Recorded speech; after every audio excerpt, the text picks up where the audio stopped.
Hello everyone, welcome to my YouTube channel JK tutorial. Students, आज हम करेंगे class 12th की पॉलिटिकल साइंस का फर्स्ट चैप्टर के टेक्सचर क्वेश्चंस। लेकिन इसको डिस्कस करने पहले जो मेरे चैनल पे न्यू हैं, मेरी वीडियो को फर्स्ट टाइम देख रहे हैं, वो प्लीज़ इसे सब्सक्राइब करना ना भूलें। So let us start the cold war era. तो फर्स्ट ऑफ ऑल आपका फर्स्ट क्वेश्चन है यहाँ पे कुछ स्टेटमेंट आपको दी गई हैं किसके बारे में, कोल्ड वॉर के बारे में। आपको बताना है इनमें से कौन सी स्टेटमेंट है जो रॉन्ग है, करेक्ट नहीं है।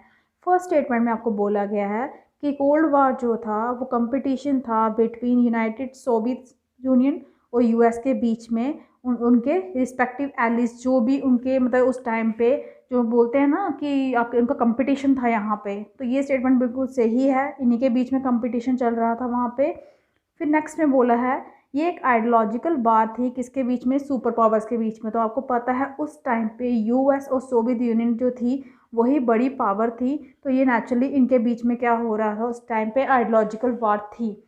सी पार्ट में बोला गया है it triggered off an arms race. इनको भड़काया जा रहा था आर्म्स रेस के लिए, ताकि मतलब आर्म्स रेस मतलब कि कंपटीशन। यहाँ पे वो वाला वॉर वाला नहीं है, युद्ध वाला नहीं है। आर्म्स रेस मतलब कंपटीशन करना, हम बेस्ट हैं, हम नंबर 1 हैं।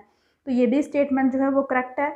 डी में है कि यूएस और यूएसएसआर जो थे वो एंगेज थे डायरेक्ट वॉर में, नहीं कोल्ड वॉर में वो डायरेक्टली फाइट उनके बीच में नहीं हो रही थी, ऐसा बिल्कुल नहीं था। ये जो डी स्टेटमेंट आपकी यहाँ पे क्या होगी, वो इनकरेक्ट होगी।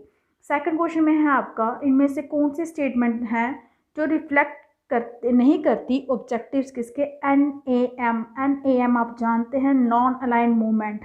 ठीक है, तो इनमें से कौन सी आपको स्टेटमेंट बतानी है। आपको 4 स्टेटमेंट यहाँ पे दी गई है जो किसके ऑब्जेक्टिव से रिलेट नहीं करती एन के साथ। तो फर्स्ट स्टेटमेंट है आपकी enabling newly decolonized countries to pursue independent policy।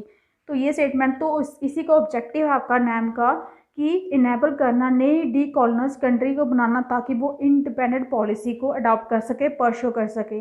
Next था no to joining any military alliances. तो ये भी नाम में ही था कि किसी भी मिलिट्री एलियंस को ज्वाइन नहीं करना है। सी पार्ट में आपका बोला गया है following A policy of neutrality and global issue. Follow करनी है पॉलिसी किसकी, न्यूट्रलिटी की, वो भी ग्लोबल इश्यूज पे। तो ऐसा कोई टॉपिक हमारा नाम में नहीं था, वो जस्ट मिलिट्री रिलेटेड टॉपिक थे वहाँ पे।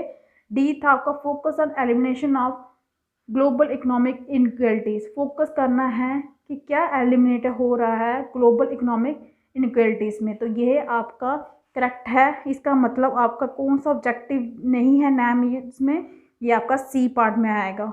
ठीक है, neutrality of global issues. Next आपका क्वेश्चन नंबर 3 है करेक्ट लिखना जो रॉन्ग है इन सभी फॉलोइंग स्टेटमेंट में डिस्क्राइब करने हैं features of literary aliens formed by the super power.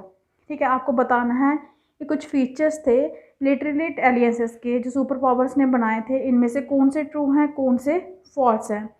आपने देखिए यहाँ पे आपको दिया गया है कि member country of the aliens, जो भी मेंबर कंट्री थी एलियंस की उस टाइम की, are to provide bases in their respective lands for super power. उनको एक बेस प्रोवाइड किया जाएगा उनके लैंड्स पे, किसके, सुपर पावर्स के लिए। तो ये जो है स्टेटमेंट आपकी ट्रू है। बी पार्ट में आपको बोला गया है कि मेंबर कंट्रीज जो हैं वो सपोर्ट करेंगी सुपर पावर को बोथ टर्म्स में, आइडियोलॉजी की फॉर्म में भी, मिलिट्री स्ट्रेटजी की फॉर्म में भी। तो ये भी ट्रू था।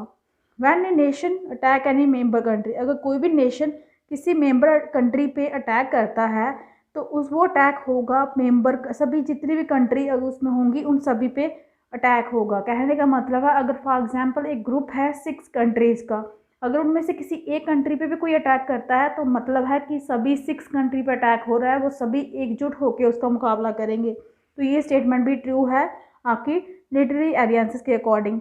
फिर उसका नेक्स्ट था D, super power assist all the member country to develop their own nuclear weapon.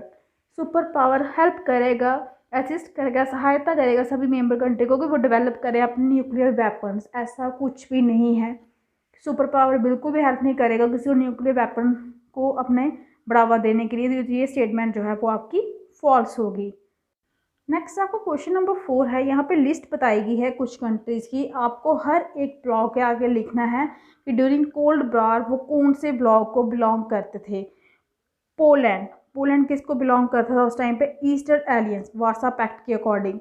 France, France western aliens को मतलब बिलोंग करता था नाटो के अकॉर्डिंग। जापान भी वेस्टर्न एलियंस को बिलोंग करता था नाटो के according. Nigeria non aligned movement को बिलोंग करता था। नॉर्थ कोरिया आपका ईस्टर्न एलियंस वार्सा पैक्ट के अकॉर्डिंग उसको बिलोंग करता था। और श्रीलंका भी आपका किसको बिलोंग करता था, नैम। ये संधि समझौते हैं जिन पे कंट्रीज ने साइन किए होते हैं। यही बताना था आपको कि कोल्ड वार में वो कहाँ कहाँ पे उन्होंने संधि समझौते किए थे, कहाँ कहाँ किस किस ब्लॉक को वो बिलोंग करते थे। नेक्स्ट क्वेश्चन, फिफ्थ क्वेश्चन है आपका कि जो कोल्ड वार है वो प्रोड्यूस हुई थी उससे arm race as well as arm control. क्या रीज़न थे फॉर बोथ दीज डेवलपमेंट, इन सभी डेवलपमेंट के क्या रीज़न थे। डेवलपमेंट भी हो रही थी ना, क्योंकि कंपटीशन हो रहा था, तो कंपटीशन होते होते मतलब आर्म्स रेस चल रही थी उनके बीच में। तो इस क्या रीज़न थे इन सभी डेवलपमेंट के। जो कोल्ड वार थी उसने आर्म्स रेस भी प्रोड्यूस की थी और कंट्रोल भी करके रखा था आर्म्स रेस को। आर्म रेस को करना और कंट्रोल करने का मतलब था कंपटीशन चल रहा था, एक कोल्ड वार थी जो अंदर से चल रही थी, जिसमें बिजनेस तो बढ़ रहा था, डेवलपमेंट तो हो रही थी, लेकिन फाइट नहीं हो रही थी। बिजनेस के केस में, डेवलपमेंट के केस में आर्म्स की रेस हो रही थी और आर्म कंट्रोल कहाँ पे थी, फाइट के केस में। यही चीज़ हमें बतानी है कैसे। तो जो क्यूबन मिसाइल क्राइसिस थी उसमें इंगेज थी दोनों की दोनों सुपर पावर आपकी, किसमें, in the development of nuclear weapons. Nuclear weapons की डेवलपमेंट हो रही थी वर्ल्ड में। सेकंड है आपका यूएस ड्रॉप कर रहा था न्यूक्लियर बम कहाँ पे, cities of Hiroshima and Nagasaki. किस इंटेंशन से, कि वो स्टॉप कर सके सोवियत यूनियन को क्या बनाने में, मिलिट्री और पॉलिटिकल गेम्स कहाँ पे, एशिया में। थर्ड उनका ये था, कंपटीशन के कारण बताए जा रहे हैं। दोनों पावर्स जो थी वो तैयार नहीं थी युद्ध के लिए। क्यों? क्योंकि वो जो जानती थी कि इससे क्या होगी, डिस्ट्रक्शन होगी, जिससे जस्टिफिकेशन नहीं होगी, दोनों में से किसी को भी फ़ायदा नहीं होगा अगर उनमें आपस में युद्ध हुआ तो। नेक्स्ट था आपका कि दोनों पावर्स थी वो रैशनल थी और रिस्पॉन्सिबल थी, और उनकी एक सीधी सोच थी, अवॉइड करना था रिस्क किसका, वर्ल्ड वार का, ताकि ह्यूमन बींग्स का सर्वाइवल हो, किसी को कोई नुकसान ना हो। फिफ्थ था कि बोथ द सुपर पावर ने ये डिसाइड किया था कि लिमिटेड करेंगे, कम करेंगे न्यूक्लियर वेपन्स का जो इस्तेमाल है वो कम करेंगे। और कम कैसे करेंगे, उन्होंने कुछ संधि समझौते, कुछ एग्रीमेंट साइन किए थे with in a decade. Decade कहने का मतलब कुछ 10 सालों के बीच में, उस दशक के बीच में। लिमिटेड टेस्ट बैन ट्रीटी पे बैन लगाया था। न्यूक्लियर नॉन प्रोलिफरेशन ट्रीटी एक संधि समझौता था, ये किया उन्होंने साइन किया था। एंटी बैलिस्टिक मिसाइल ट्रीटी, ये भी इनके संधि के समझौते थे। नेक्स्ट आपका क्वेश्चन नंबर 6 है, क्यों जो सुपर पावर थी उनके पास मिलिट्री एलियंसेस थी विथ स्मॉलर कंट्री के साथ। रीज़न 3 बताने हैं क्यों जो सुपर पावर थी उनके पास जो मिलिट्री एलियंसेस थी स्मॉलर कंट्रीज की थी। एंड 3 रीज़न बताने हैं आपको। इस जो सुपर पावर्स थी उनके पास मिलिट्री एलियंसेस थी, स्मॉलर स्टेट्स थे उनके पास जो हेल्पफुल थे उनके लिए। किस फॉर्म में गेम हेल्पफुल थे, उनका क्या फ़ायदा था, वाइटल रिसोर्सेज थी उनके पास, ऑयल मिनरल्स थे। टेरिटरी थी उनकी, वहाँ पे सुपर पावर क्या करती थी, लॉन्च करती थी अपने वेपन्स, ट्रूप्स, जो भी नई नई चीज़ें थी। लोकेशन एक रीज़न था उनका जहाँ पे वो स्पाई कर सकते थे आप एक दूसरे को, स्पाई मीन्स जासूसी करना। इकोनॉमिक सपोर्ट थी टू पे देयर मिलिट्री एक्सपेंसेस, आर्थिक स्थिति भी ठीक थी। ठीक है, तो मतलब कहने का मतलब सुपर पावर जो थी उनकी मिलिट्री एलियंसेस उन्होंने कहाँ से ली थी, स्मॉलर कंट्रीज से ली थी। उनकी जो मिलिट्री थी वो स्मॉलर कंट्रीज को बिलोंग करती थी। वही रीज़न बताना था हमें क्यों थी, ये सब उसके रीज़न थे। उन्होंने 4 रीज़न डिस्कस कर लिए हैं, 3 पूछे थे यहाँ पे। 7 जो है, कई बार कहा जाता था कि कोल्ड वार जो था वो सिंपल स्ट्रगल था सिर्फ पावर के लिए, मैं नंबर वन यही था। क्या आप एग्री हो इससे, क्या एग्जाम्पल दे सकते हो सपोर्ट करने के लिए अपनी पोजीशन को। तो हम एग्री हैं कि जो कोल्ड वार था वो सिंपल स्ट्रगल था पावर के लिए, और उसमें आइडियोलॉजी कुछ भी नहीं थी ऐसी वार वाली। क्यों? क्योंकि कोल्ड वार के कारण क्या हुआ, 7 छोटी छोटी वार्स हुई, लेकिन उसके कारण अनदर वर्ल्ड वार नहीं हुई। ठीक है, डिस्पाइट डायरेक्ट कन्फ्रंटेशन के बावजूद कोरिया में, बर्लिन में, कॉन्गो में कोई भी एलियन सिस्टम जो था उसने अपने लिमिट जो है वो क्रॉस नहीं किए। ये इतना इतना कुछ हुआ, ये कन्फ्रंटेशन हुई है, उनमें बहस हुई है 1950 से 53 के बीच में, बर्लिन में 1952 से 62 के बीच में चला, कॉन्गो में 1960 में चला, लेकिन फिर भी किसी भी कंट्री ने क्या नहीं किया, अपने लिमिट क्रॉस नहीं किए, उन्होंने वार तक पोजीशन को जाने नहीं दिया। नेक्स्ट आपका बहुत सारी लाइफ्स जो थी वो लॉस्ट हो गई थी कुछ एरियाज़ में, कोरिया के, वियतनाम में, अफ़गानिस्तान में, लेकिन वर्ल्ड वार जो थी वो फैली नहीं न्यूक्लियर वार में, जहाँ ग्लोबल हॉस्टिलिटी में, वो वहीं तक सीमित रही। अगर बढ़ जाती तो नेक्स्ट वर्ल्ड वार जो थी वो पक्का थी। नेक्स्ट है आपका, what was Indian foreign policy towards US and USSR during the cold war era. Indian की फॉरेन पॉलिसी क्या थी, किसकी साइड, यूएस और यूएसएसआर के अगेन, मतलब उनके साथ, जब कोल्ड वार का युग चल रहा था। क्या आप सोचते हो कि ये पॉलिसी जो थी उसने हेल्प किया इंडिया के इंटरेस्ट के, कोई फ़ायदा हुआ इंडिया को? जो इंडिया की फॉरेन पॉलिसी थी किसके साथ, यूएस और यूएसएसआर के साथ, वो टू फोल्ड की थी। उन्होंने क्या किया था, took particular care in staying away from the two alliances, अपने आप को दूर रखा इन दोनों पावर से, एलियंसेस से, पार्टिकुलरली अपनी केयर की। रेज की वॉइस अगेंस्ट, किसके खिलाफ आवाज़ जो अपनी बुलंद की, न्यू डी कॉलोनाइज कंट्रीज़ के खिलाफ जो पार्ट थी इन एलियंसेस का। और इंडिया ने ट्राई किया रिड्यूस करने में डिफरेंस, और जो राइवलीज, जो विद्रोह हो रहे थे इन एलियंसेस में, उनको रिड्यूस किया, कंट्रोल किया, ताकि वो फुल स्केल वार में जो थे वो तब्दील ना हो जाए, बदल ना जाए। यहाँ ये पॉलिसी जो थी इंडिया की, इससे इंडिया को फ़ायदा हुआ। 9 अलाइनमेंट अलाउ किया इंडिया को कि वो क्या लेंगे, इंटरनेशनल डिसीजन लेंगे जो सर्व करते हैं इंडिया के फ़ायदे के लिए होंगे, ना कि किसके फ़ायदे के लिए, सुपर पावर्स या उसके एलियंसेस के लिए। नेक्स्ट था कि इंडिया ने मेंटेन किया बैलेंस दोनों सुपर पावर में। अगर इंडिया को महसूस होता था कि उसको कोई एक सुपर पावर इग्नोर कर रही है, तो वो दूसरी सुपर पावर से हेल्प ले सकता था, वो उसकी साइड मुड़ सकता था। वो इंडिया ने दोनों सुपर पावर के साथ अच्छे रिलेशन रखे, ना ही एलियंस ने could take India for granted. किसी भी एलियंस ने के आगे जो इंडिया ने क्या नहीं किया, ग्रांट नहीं किया।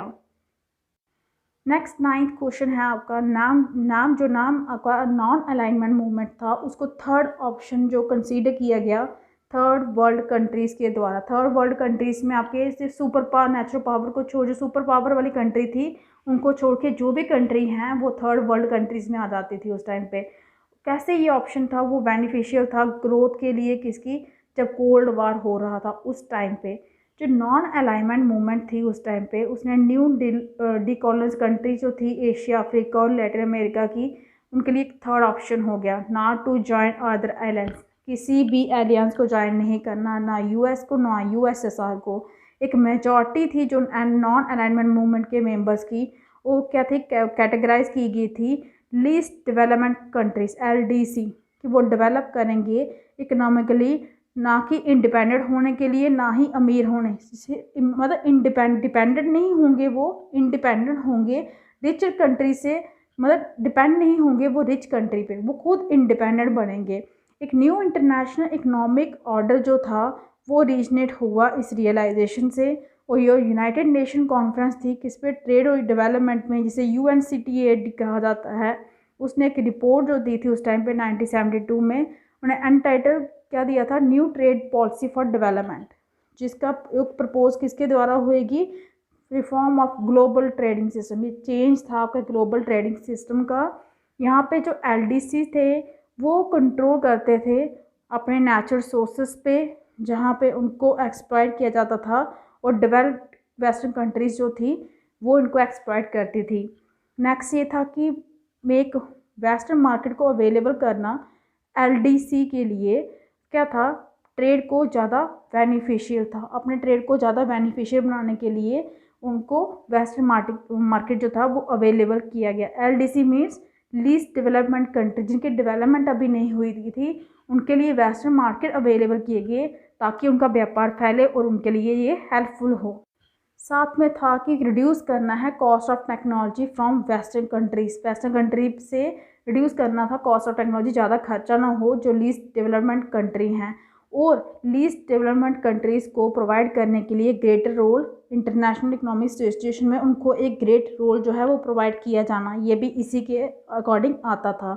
नेक्स्ट आपका क्वेश्चन नंबर 10 है कि आप क्या सोचते हो, स्टेटमेंट दैट NAM हैज़ बीट कॉपर irrelevant today, give reason to support your opinion. आप क्या सोचते हो कि जो NAM है वो उस आज के दिन में इररेलेवेंट है, अपना रीज़न जो है आप उसको सपोर्ट कर सकते हो। क्या आप ये पूछा जा सकता है कि क्या रेलिवेंस है नॉन अलाइंड मूवमेंट की, क्या मतलब भूमिका रही after the end of cold war. Cold war के बाद नॉन अलाइनमेंट की क्या भूमिका थी? तो जब मिड 1970 में जो नैम था वो एक इकोनॉमिक प्रेशर ग्रुप बन गया, और बाद में 1980s में NIEO एक ऑर्गेनाइजेशन थी, इसने इनिशिएटिव लिया जो फेडेड हो गई। किसके कारण? Stiff competition from developed country, कि कंपटीशन होने लगा उन कंट्रीज़ के बीच में जिनमें जो ऑलरेडी डेवलप थी, जो एक्ट कर रही थी एज ए यूनाइटेड ग्रुप। लेकिन जो नॉन अलाइंड कंट्री थी उन्होंने स्ट्रगल किया, मेंटेन किया अपनी यूनिटी और फेस किया इस ओपोजिशन को। मीन्स उन्होंने मुकाबला किया, उन्होंने अपनी डेवलपमेंट के लिए लड़ाई लड़ी। नॉन अलाइनमेंट और बोथ इंटरनेशनल मूवमेंट जो थी वो एक कोर था इंडियन फॉरेन पॉलिसी का, वो लॉस्ट हो गया कुछ अर्लियर रेलिवेंस के लिए। मतलब स्टार्ट थोड़ी देर के बाद जो था कब क्या हो गया, लॉस्ट हो गया। दो नॉन अलाइनमेंट मूवमेंट में कुछ और वैल्यूज़ थी, एंड्योरिंग नए नए आइडियाज़ थे। ये बेस थी रिकोगनाइजेशन और डीकॉलोनाइज स्टेट के लिए कि वो शेयर कर रहा है अपने हिस्टोरिकल जो भी इनका एफिलिएशन है, और क्या बने, एक पावरफुल फोर्स बने। अगर हम एक साथ आएंगे तो हम एक पावरफुल फोर्स बन सकते हैं, क्योंकि ये बहुत स्मॉल और पुअर कंट्रीज़ थी और जिन्हें कोई भी क्या नहीं, जिनके पास नहीं था कोई भी फॉलोअर नहीं था, उनके पास कोई बिग पावर नहीं थी, उनके पास क्या था, एक इंडिपेंडेंट फॉरेन पॉलिसी ही थी। नटशेल में हम कह सकते हैं कि जो नाम है उसने अपनी अभी तक उसकी भूमिका जो है वो खोई नहीं है, वो अभी तक है। टेस्ट ऑफ एडवर्स आज तक हमारे यहाँ पे चल रहा है, क्योंकि ये बहुत ही इम्पोर्टेंट पर्पस है प्रोटेक्ट करने का, प्रिजर्व करने का। इंटरेस्ट किसके? थर्ड वर्ल्ड कंट्री के। थर्ड वर्ल्ड कंट्री में वो कंट्रीज आ गई जो अभी डेवलप कर रही हैं, जो अभी डेवलप हुई नहीं है। तो उनको डेवलप करने के लिए, उनको जो अपने आप को डेवलप करने के लिए किसकी नीड होगी? नैम की नीड होगी। तो जहाँ जहाँ पे नीड है वहाँ वहाँ पे नैम जो है अभी भी उसकी क्या है, रेलिवेंसी है। तो ये थे हमारे टेक्सचर क्वेश्चन आपके क्लास 12th के पॉलिटिकल साइंस के फर्स्ट चैप्टर के, that is the cold war era. I hope कि आपको अच्छे से समझ आ गए होंगे। अगर आपको मेरी वीडियो अच्छी लगी हो तो प्लीज़ इसे लाइक कीजिए, शेयर कीजिए और चैनल को सब्सक्राइब कीजिए, ताकि आपको मेरी जो लेटेस्ट वीडियो होंगी वो टाइम टू टाइम मिलती रहे। आज के लिए इतना ही। Thank you.